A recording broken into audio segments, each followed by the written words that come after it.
मैंने सुना है अपनी बीवी बेच रहे हो तुम। कौन है बे तू? मैं कोई भी हूँ, इससे तुम्हें कोई मतलब नहीं होना चाहिए। बीवी खरीदने आया हूँ तुम्हारी, कीमत बताओ उसकी।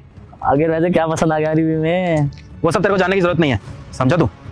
बस कीमत बता अपनी बीवी की। रकम 1 लाख रुपए देगा? जा, पूरे 10 लाख रुपए दिए। और बता तुम। 10 लाख रुपए?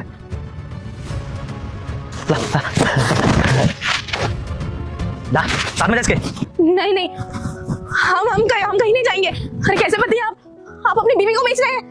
आपको शर्म नहीं आती ऐसा करते हुए? तू पागल हो गई है? देखा सामने 10 लाख रुपए दिए तो तू वैसे भी मेरे किसी काम की नहीं थी। अच्छा कोई 5,000 रुपए भी दिए, बोझ बोझ बस। तू जा साहब, तुझे बोझ कुछ जा। हम कहीं नहीं जाएंगे, हम मर जाएंगे लेकिन किसी के पास नहीं जाएंगे। ऐसे कैसे जाएगी तू? हैं चल नहीं जाएंगे। साहब ले जाइए इसे, जो करना हो कीजिए, कुछ रखेगा इसे। तू टेंशन मत ले, तेरे से ज्यादा ध्यान रखूंगा तेरी इस बीवी का। ओ सॉरी, अब तो ये मेरी हो गई ना।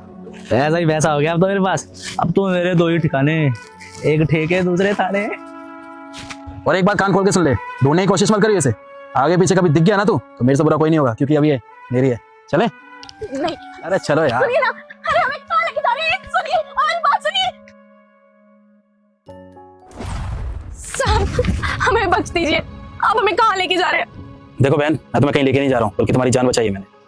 बहन, आप मेरी जान कैसे बचा रहे हैं? आप तो मुझे मेरे पति के पास से 10 लाख रुपए में मोल खरीद कर लाए हैं। दरअसल बात ऐसी है कि जहाँ मेरा ऑफिस है ना, उसके बाहर एक चाय की दुकान है। वहाँ मैं कल शाम को चाय पीने गया था, तो वहीं तुम्हारा पति ना और शराबियों के साथ मिलके जुआ खेल रहा था, और तुम्हारा पति जुए में तुम्हें हार गया था। क्या? मेरा पति मुझे जुए में हार चुका था? हाँ, तुम्हें हार गया था तुम्हारा पति, और तुम्हें इस बात का एहसास भी नहीं है कि वो आज शाम को तुम्हें बेचने वाला था। शराबियों की ना कोई सीमा नहीं होती, उनको शराब के अलावा और कुछ नहीं दिखता है। आज तुम्हारी जिंदगी बर्बाद हो जाती अगर तुम्हें वो लोग उठा के ले जाते। तो बस इसलिए कल मैंने तुम्हारे पति का पीछा करते करते तुम्हारे इस घर तक आया। वैसे तो कल शाम को भी मैं आने वाला था, लेकिन मैं आ नहीं पाया, इसलिए मैं आज आया हूँ। अगर मैं आने में थोड़ा सा भी देर कर देता ना, तो शायद तुम्हारा पति तुम्हें बेच चुका होता, तुम्हारी जिंदगी बर्बाद हो गई होती।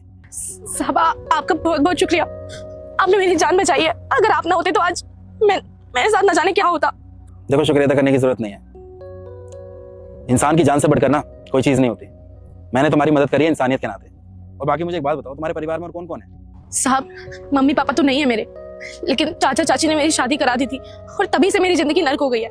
पर हाँ, एक मौसी है मेरी, गांव में रामपुर में रहती है, जो मुझसे बहुत प्यार करती है। मैं उनके पास चली जाऊंगी। तो अगर मैं तुम्हारी मौसी के पास तुम्हें भेज दूं तो फिर सही रहेगा तुम्हारे लिए? आगे क्या होगा आप सोच भी नहीं सकते। वीडियो अच्छी लगे ना भाई तो दिल से सब्सक्राइब कर देना मेरे यार, और कमेंट में हिंदू हो तो जय श्री राम लिख देना, और अगर मुस्लिम हो तो अल्लाह लिख देना। नहीं नहीं, हमारी जिंदगी अच्छे से कट जाएगी।